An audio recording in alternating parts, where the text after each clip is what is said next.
Hey guys, my name is Ian from Wheel Every Weekend, and this is Braden from Overland Outfitters, and we just finished wrapping up our shock value series where we tested 6 different mid-budget level shocks on the same Toyota Tacoma, same terrain, same speeds. We kept everything as close to scientific as we could, and then we talked about which ones we like, which ones we dislike, and right now we're doing a deep dive into the Bilstein 6112, 5160s, which we are both very familiar with. That's right. We both install a lot of these shocks. Mm-hmm. We've been recommending them for a long time as one of the best bang for your buck shocks.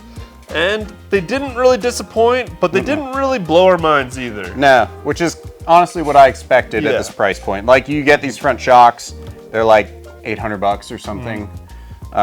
It's pretty cheap. The rear shocks are almost $300 each. So I just don't know if these are worth almost as much as these. And one of the interesting things I found with these, and one of the reasons I could guess which ones these were, is because the rear end was jacking so hard. And my theory on that is that this shaft is displacing oil into this hose, but look at how small this hose is. And this is the outer sheath, so the inside of it must be super tiny. And it's a lot of restriction, and it's hydraulicking the shock, which is then sending the rear end into the air. And hopefully the video shows that, and if not, just pretend I didn't say it.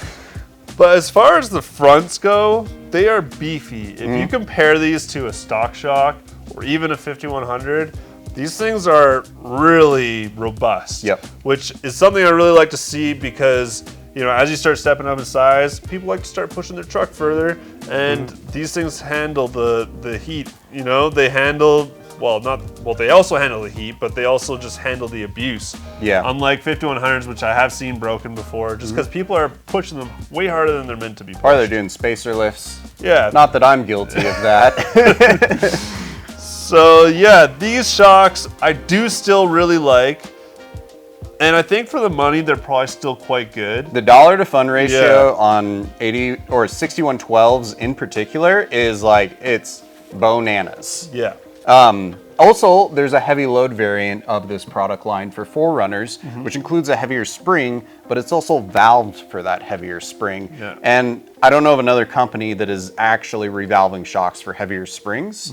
I know of a couple that say they do, but I haven't seen it yet myself. One thing about these shocks that I'm not as stoked about is that these are one of the only ones that we tested that's not rebuildable. At least they're not Bilstein says they're rebuildable, but only by Bilstein, because you need a super expensive machine to actually do it. Yeah. So basically, once these are worn out, you're probably just gonna be chucking them. And the old style 5160s technically were rebuildable. You would just drill out the end cap and put a Schrader valve in there. The new ones are stamped steel all the way. So now you have to drill that out, TIG weld an NPT Boss on there, and then put a Schrader assembly in there, and then pull them apart and rebuild them. So you're gonna spend almost as much rebuilding these if I was to do it as the shocks cost new, because I have to pull out the TIG welder. I'm drilling through a pressurized cylinder, which I don't like doing. Yeah, and then seals, swapping the oil, blah, blah, blah. Unfortunately, these are shocks you just kind of throw away and buy another set. Yeah. Which, you know, for the price is fine, but I would love to see something of this level that was rebuildable from Bilstein. Yeah, that would be really cool. Even just adding a Schrader valve in the end, I think would be super sick. As far as bushings go, they're really great. I don't really love the 5160 top bushings. They're very small, but I mean, they do the job, so it's fine. As far as ride quality went, what were we experiencing?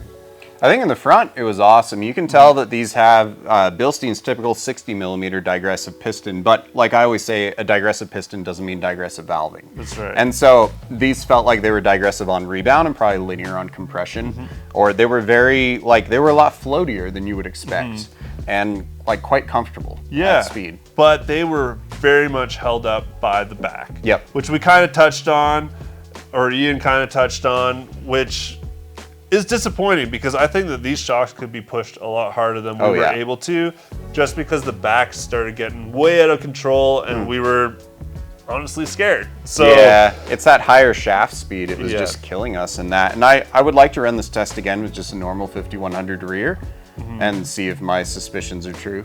yeah, because maybe you can save $100-$200 and not even do the 5160 and just get the regular 5100. Yep. And it performs the exact same. We don't know. Maybe we'll have to do another test, but you know, for now it's just a theory. Yep. Yeah. Well, I love these shocks. I'm gonna keep selling them. I'm gonna keep recommending them. I think they're a phenomenal product. It's especially the price point is insane.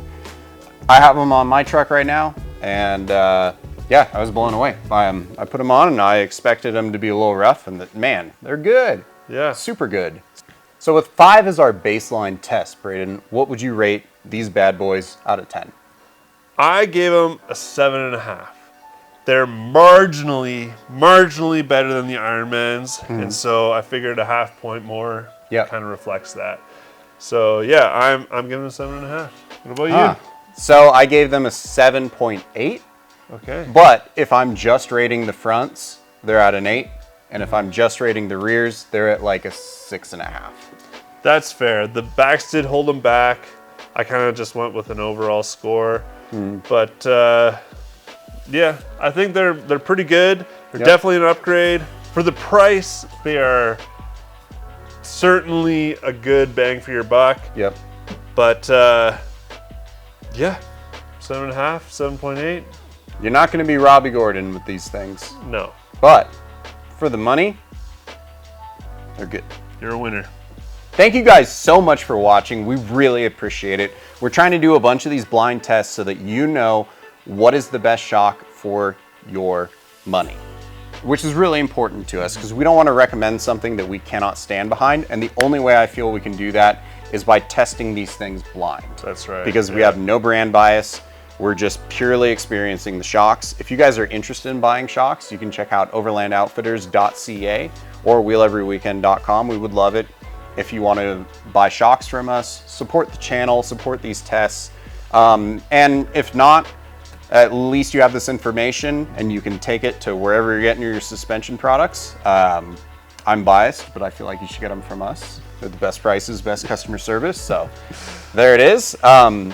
But again, thanks so much for making it this far. We're going to do a deep dive on all these shocks, so you can click around to those videos as well. And if you haven't watched our shock value series, honestly, don't even know why you're here. That's exactly it. Thanks so much for watching. Like, subscribe, all the fun stuff, and we'll see you in the next one. Thanks so much.